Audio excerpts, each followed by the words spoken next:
പുതിയ മാതൃകയിലുള്ള റേഷൻ കാർഡിന്റെ വിതരണ ഉദ്ഘാടനമാണ് അടുത്ത ചടങ്ങ്.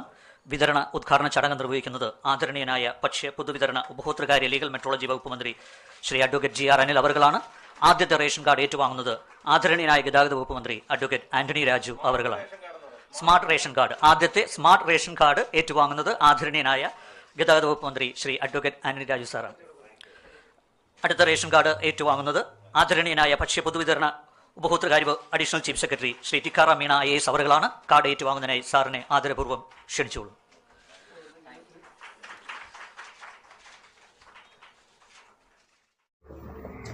ഹായ് ഫ്രണ്ട്സ്, എല്ലാവർക്കും സുഖമാണെന്ന് വിശ്വസിക്കുന്നു. പുതിയൊരു വീഡിയോയിലേക്ക് എല്ലാവർക്കും സ്വാഗതം. നമ്മുടെ സംസ്ഥാനത്ത് ഇന്നു മുതൽ സ്മാർട്ട് റേഷൻ കാർഡുകളുടെ വിതരണം ആരംഭിച്ചു. ഇതേക്കുറിച്ചും അതോടൊപ്പം തന്നെ നാളെയും തുറന്നുള്ള ദിവസങ്ങളിലും നിങ്ങൾ ശ്രദ്ധിക്കേണ്ട മറ്റു അറിയിപ്പുകളുമാണ് ഈ ഒരു വീഡിയോയിൽ നിങ്ങളുമായി പങ്കുവെക്കുന്നത്. ഡെയിലി അപ്ഡേറ്റിലേക്ക് എല്ലാവർക്കും സ്വാഗതം. വീഡിയോയുടെ വിശദമായ വിവരങ്ങളിലേക്ക് കടക്കുന്നതിന് മുമ്പ് ആദ്യമായിട്ട് ചാനൽ കാണുന്ന ആളുകൾ ചാനൽ സബ്സ്ക്രൈബ് ചെയ്ത് ബെല്ലൈക്കൺ എനേബിൾ ചെയ്ത് വെക്കുക. കൂടുതൽ ആളുകളിലേക്ക് ഇൻഫർമേഷൻ എത്തിച്ചേരാൻ വേണ്ടി തീർച്ചയായിട്ടും നിങ്ങളൊന്ന് ലൈക്ക് ചെയ്തിട്ട് കാണുക. വീഡിയോയുടെ വിശദമായ വിവരങ്ങളിലേക്ക് വരാം. നമ്മുടെ പുസ്തക രൂപത്തിലുള്ള റേഷൻ കാർഡ് പരിണാമം സംഭവിച്ച് ഇപ്പോൾ റേഷൻ കാർഡ് രൂപത്തിലുള്ള റേഷൻ കാർഡിലേക്ക് എത്തിയിരിക്കുകയാണ്. അതിൻ്റെ ഔപചാരികമായിട്ടുള്ള സംസ്ഥാനതല ഉദ്ഘാടനമാണ് ഇന്ന് നടന്നത്. പുതിയ റേഷൻ കാർഡ് വിതരണോദ്ഘാടനം ഭക്ഷ്യമന്ത്രി GR അനിൽ നിർവഹിച്ചു. പുതിയ റേഷൻ കാർഡ് വിതരണവും അദ്ദേഹം തന്നെ നിർവഹിച്ചു. പുതിയ റേഷൻ കാർഡ് സ്വീകരിച്ചത് ഗതാഗത മന്ത്രി ആന്റണി രാജു ആണ്. രണ്ടാമത്തെ പുതിയ സ്മാർട്ട് റേഷൻ കാർഡ് സ്വീകരിച്ചത് ടിക്കാറാം മീണ IAS അവർകളാണ്. നിലവിൽ നമുക്ക് രണ്ട് രൂപത്തിലുള്ള റേഷൻ കാർഡുകളാണ് ഉള്ളത്. ഒന്ന് സാധാരണത്തെ പുസ്തക രൂപത്തിലുള്ള റേഷൻ കാർഡ്. ആ ഒരു റേഷൻ കാർഡ് മാറി ഇലക്ട്രോണിക് റേഷൻ കാർഡ് അഥവാ റേഷൻ കാർഡിലേക്ക് 2021 5-ാം മാസം 3-ാം തീയതി മാറിയിരുന്നു. അപേക്ഷിച്ച് 24 മണിക്കൂറിനകം പ്രിന്റ് ചെയ്ത് എടുക്കാൻ കഴിയുന്ന രൂപത്തിൽ ഇലക്ട്രോണിക് റേഷൻ കാർഡ് അഥവാ റേഷൻ കാർഡ് അവതരിപ്പിച്ചിരുന്നു. ആ ഒരു റേഷൻ കാർഡിന് അധികം ആയുസില്ല എന്നാണ് നമുക്ക് പറയാനുള്ളത്. അതായത് നിലവിലുള്ള ആ റേഷൻ കാർഡുകൾ മാറ്റേണ്ടതില്ല, പക്ഷേ ആ ഒരു റേഷൻ കാർഡിൻ്റെ വാല്യൂ സ്മാർട്ട് റേഷൻ കാർഡ് വരുന്നതോടുകൂടി കഴിയുകയാണ്. ഇനി റേഷൻ കാർഡിന് അപേക്ഷിക്കുന്ന ആളുകൾക്കെല്ലാം ഈ ഒരു സ്മാർട്ട് റേഷൻ കാർഡാണ് ലഭിക്കുക. ഒരു ATM കാർഡ് വലിപ്പത്തിലുള്ള റേഷൻ കാർഡിൽ ബാർകോഡും QR കോഡും ഉണ്ട്. ആ ഒരു റേഷൻ കാർഡാണ് ഇപ്പോൾ വിതരണം നടന്നിരിക്കുന്നത്. PVCയിൽ പ്രിന്റ് ചെയ്ത് ഉപയോഗിക്കാം. കളർ പ്രിന്റ് കടലാസിലെടുത്ത് അത് ലാമിനേറ്റ് ചെയ്തിട്ടും ഉപയോഗിക്കാം. ഈ ഒരു കാർഡും നമുക്ക് മാറുകയാണ്. യഥാർത്ഥത്തിലുള്ള സ്മാർട്ട് റേഷൻ കാർഡ് 5 മാസത്തിനുള്ളിൽ വരാൻ പോവുകയാണ്. അതിൽ ഒരു ചിപ്പ് ഉണ്ടാകും. ഒരു ATM കാർഡിൻ്റെ ഉപയോഗം ആ ഒരു റേഷൻ കാർഡ് കൊണ്ട് നടക്കും എന്നാണ് ഇപ്പോൾ ഉദ്ഘാടന ചടങ്ങിൽ ഭക്ഷ്യമന്ത്രി പറഞ്ഞത്. അതായത് ഏറ്റവും ചുരുങ്ങിയത് 5000 രൂപയുടെ ട്രാൻസാക്ഷനെങ്കിലും ഈ ഒരു റേഷൻ കാർഡ് ഉപയോഗിച്ച് നടത്താൻ കഴിയും വിധമാണ് ഈ ഒരു റേഷൻ കാർഡ് തയ്യാറാകുന്നത്. ബാങ്കുമായി കണക്ട് ചെയ്തിട്ടുള്ള ഒരു സ്മാർട്ട് റേഷൻ കാർഡ് ആയിരിക്കും 5 മാസത്തിനുള്ളിൽ അവതരിപ്പിക്കുക. നിലവിൽ അതിന് മുന്നോടിയായിട്ടാണ് ഈ റേഷൻ കാർഡിൻ്റെ ഉദ്ഘാടനം നടത്തിയിട്ടുള്ളത്. ഇപ്പോൾ അപേക്ഷിക്കുന്ന ആളുകൾക്ക് ബാർകോഡും QR കോഡും ഉള്ള ഒരു കാർഡ് രൂപത്തിലുള്ള റേഷൻ കാർഡായിരിക്കും. അത് PVCയിൽ പ്രിന്റ് ചെയ്ത് എടുക്കാൻ വേണ്ടിയിട്ട് അക്ഷയ കേന്ദ്രങ്ങളിലെ ഒരു ഫീസായിട്ടുള്ള അതായത് പ്രിൻറ്റിംഗ് ചാർജും പ്രിൻറ്റിംഗ് ചെലവും അക്ഷയ കേന്ദ്രങ്ങളുടെ ഫീസുമായിട്ട് 65 രൂപ നൽകേണ്ടി വരും. സർക്കാരിലേക്കുള്ള മറ്റു ഫീസുകളൊന്നും വേണ്ട, അതൊക്കെ സൗജന്യമാണ് എന്നാണ് ഭക്ഷ്യമന്ത്രി പറഞ്ഞിട്ടുള്ളത്. നമ്മുടെ നിലവിലുള്ള 2 റേഷൻ കാർഡും ഇപ്പോൾ ഉപയോഗിക്കുന്നത് പോലെ തന്നെ ഉപയോഗിക്കാം. ഇപ്പോൾ ഉള്ള സ്മാർട്ട് റേഷൻ കാർഡ് അപേക്ഷിക്കാൻ നിർബന്ധമില്ല, അപേക്ഷിക്കുന്നവർക്ക് കിട്ടും എന്ന് മാത്രം. മറ്റത് യഥാർത്ഥത്തിലുള്ള സ്മാർട്ട് കാർഡ് 5 മാസത്തിന് ശേഷമാണ് വരാൻ പോകുന്നത് എന്നുള്ള നിർണായകമായിട്ടുള്ള അറിയിപ്പും ഭക്ഷ്യമന്ത്രി ഇതിൽ പറഞ്ഞിട്ടുണ്ട്.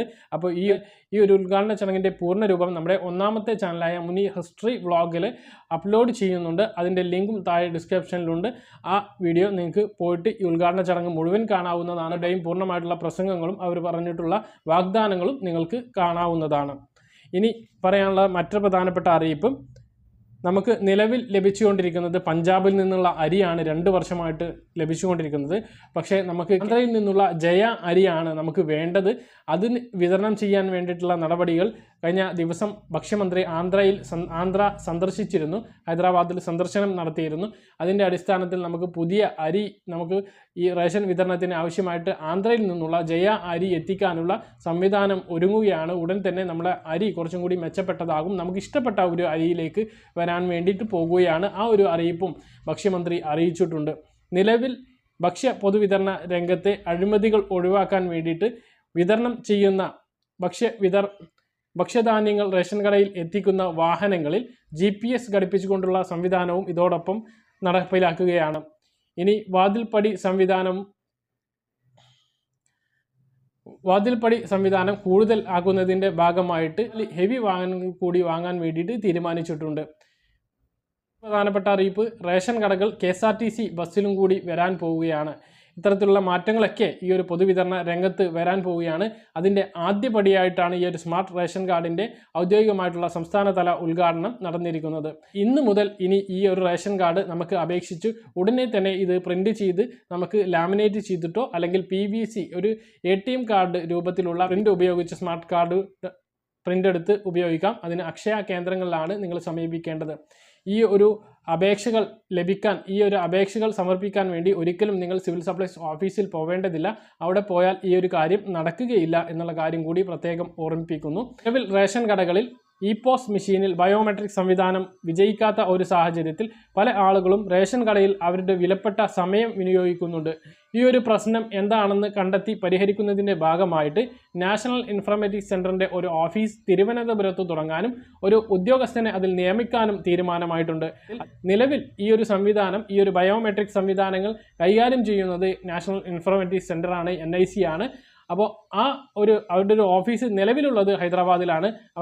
തിരുവനന്തപുരത്ത് കൂടി ഒരു ഓഫീസ് തുറന്നിട്ട് ഈ ഒരു സംവിധാനം എന്തുകൊണ്ടാണ് ഈ ഒരു ബയോമെട്രിക് സംവിധാനം കടയിൽ എല്ലാ സമയത്തും ഈ ഒരു ബയോമെട്രിക് സംവിധാനം വിജയിക്കാത്തത് എന്നുള്ള പരിശോധന അവർ നടത്തും. ആ ഒരു പരിശോധനത്തിന് ഉചിതമായിട്ടുള്ള നടപടി സ്വീകരിക്കും എന്നും ഇപ്പോൾ ഭക്ഷ്യമന്ത്രി പറഞ്ഞിട്ടുണ്ട്. അത് ഇനി നിങ്ങൾ ശ്രദ്ധിക്കേണ്ട മറ്റ് അറിയിപ്പുകൾ എന്തെല്ലാമെന്ന് നോക്കാം.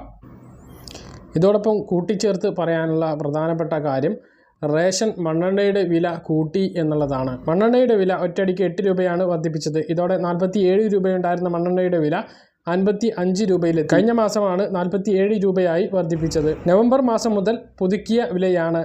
മണ്ണെണ്ണയ്ക്ക് പുതിയ വിലയാണ് റേഷൻ വ്യാപാരികളിൽ നിന്ന് എണ്ണ കമ്പനികൾ ഈടാക്കുന്നത്. ഇതിന് ആനുപാതികമായി എല്ലാ റേഷൻ കാർഡ് ഉടമകളും പുതിയ വില നൽകേണ്ടി വരും. മണ്ണെണ്ണയുടെ അടിസ്ഥാന വിലയായ 45 രൂപയ്ക്കൊപ്പം ഡീലർ കമ്മീഷൻ, ട്രാൻസ്പോർട്ടേഷൻ നിരക്ക്, കേന്ദ്ര സംസ്ഥാന സർക്കാരുകളുടെ GST ഇതെല്ലാം അടങ്ങുന്ന ഹോൾസെയിൽ നിരക്ക് 51 രൂപയാണ്. ഇത് ജനങ്ങളിൽ എത്തുമ്പോൾ 55 രൂപ റേഷൻ കടകളിൽ നൽകേണ്ടി വരും. ഇന്നും ഇന്ധനവില വർദ്ധിപ്പിച്ചു. പെട്രോളിന് 35 പൈസയും ഡീസലിന് 48 പൈസയുമാണ് കൂട്ടിയത്. 112 രൂപ 73 പൈസയാണ് ഇന്ന് തിരുവനന്തപുരത്ത് പെട്രോൾ വില. ഇന്ധനവില വർധനവ് സഭ നിർത്തിവെച്ച് ചർച്ച ചെയ്യണമെന്നാവശ്യപ്പെട്ട് പ്രതിപക്ഷം നൽകിയ അടിയന്തര പ്രമേയ നോട്ടീസിന് അനുമതി നൽകിയില്ല. ഇതേ തുടർന്ന് പ്രതിപക്ഷം സഭയിൽ നിന്ന് ഇറങ്ങിപ്പോയി. കേന്ദ്രം വില വർദ്ധിപ്പിക്കുമ്പോൾ ഏറ്റവും അധികം സന്തോഷിക്കുന്നത് സംസ്ഥാന സർക്കാരാണെന്ന് പ്രതിപക്ഷ നേതാവ് VD സതീശൻ പറഞ്ഞു. ശബരിമല ദർശനത്തിനെത്തുന്ന അയ്യപ്പ ഭക്തന്മാർക്ക് ആരോഗ്യവകുപ്പ് പുറത്തിറക്കിയ കോവിഡ് സുരക്ഷാ മാനദണ്ഡങ്ങളിൽ ഇളവ് അനുവദിച്ചു. വെർച്വൽ ക്യൂ സംവിധാനത്തിലൂടെ ബുക്ക് ചെയ്ത് ശബരിമല ദർശനത്തിനെത്തുന്ന അയ്യപ്പ ഭക്തർക്ക് കോവിഡ് വാക്സിൻ 2 ഡോസ് സർട്ടിഫിക്കറ്റോ അതല്ലെങ്കിൽ 72 മണിക്കൂറിനുള്ളിൽ എടുത്ത RT-PCR നെഗറ്റീവ് സർട്ടിഫിക്കറ്റോ ഇവ രണ്ടിൽ ഏതെങ്കിലും ഒന്ന് മതി. വാക്സിൻ എടുത്ത സർട്ടിഫിക്കറ്റ് ഉണ്ടെങ്കിലും 72 മണിക്കൂറിനുള്ളിൽ എടുത്ത RT-PCR നെഗറ്റീവ് സർട്ടിഫിക്കറ്റ് വേണമായിരുന്നു. സർവീസ് പെൻഷൻ വാങ്ങുന്ന ആളുകൾക്ക് ലൈഫ് സർട്ടിഫിക്കറ്റുകൾ ഹാജരാക്കാൻ പുതിയ സംവിധാനമൊരുക്കി SBI. പെൻഷൻകാർക്ക് വീഡിയോ കോൾ വഴി ലൈഫ് സർട്ടിഫിക്കറ്റ് നടപടിക്രമങ്ങൾ പൂർത്തിയാക്കാനുള്ള സൗകര്യമാണ് SBI ഒരുക്കിയിരിക്കുന്നത്. www.pensionseva.sbi-ൽ ലോഗിൻ ചെയ്ത് വീഡിയോ LDയിൽ ക്ലിക്ക് ചെയ്ത് SBI പെൻഷൻ അക്കൗണ്ട് നമ്പർ നൽകി ഈ സേവനം ഉപയോഗിക്കാം. ദീപാവലി പ്രമാണിച്ച് യാത്രക്കാരുടെ തിരക്ക് ഒഴിവാക്കാൻ പ്രത്യേക നിരക്കിലുള്ള ട്രെയിനുകൾ ബുധനാഴ്ച മുതൽ സർവീസ് നടത്തുമെന്ന് റെയിൽവേ അറിയിച്ചു. ഇന്ത്യ തദ്ദേശീയമായി വികസിപ്പിച്ച കോവിഡ് വാക്സിനായ കോവാക്സിൻ കൊറോണ വൈറസിനെതിരെ ഫലപ്രദമെന്ന് തെക്കൻ അമേരിക്കൻ രാജ്യമായ ഗയാന അംഗീകരിച്ചതായി ഗയാനയിലെ ഇന്ത്യൻ ഹൈക്കമ്മീഷണർ അറിയിച്ചു. ഇതോടെ കോവാക്സിൻ അംഗീകരിക്കുന്ന രാജ്യങ്ങളുടെ പട്ടിക 3 ആയി. നിലവിൽ ഒമാനും ഓസ്ട്രേലിയയിലും ഇതിനു മുമ്പ് അംഗീകരിച്ചിരുന്നു. ഈ കോവാക്സിൻ എടുത്ത ആളുകൾക്ക് ഈ രാജ്യങ്ങളിലേക്ക് യാത്ര ചെയ്യാം. ഇത്രയും അറിയിപ്പുകളാണ് ഈ ഒരു വീഡിയോയിൽ നിങ്ങളുമായി പങ്കുവെക്കാനുള്ളത്. പറഞ്ഞ കാര്യങ്ങൾ കൃത്യമായിട്ട് മനസ്സിലായിട്ടുണ്ടാകുമെന്ന് കരുതുന്നു. ഇതുപോലുള്ള ഇൻഫർമേഷനുകൾ ലഭിക്കാൻ ചാനൽ സബ്സ്ക്രൈബ് ചെയ്ത് ബെൽ ഐക്കൺ എനേബിൾ ചെയ്ത് വെക്കുക. മറ്റൊരു വീഡിയോയുമായി നമുക്ക് വീണ്ടും കാണാം. ഇതുവരേക്കും ബൈ.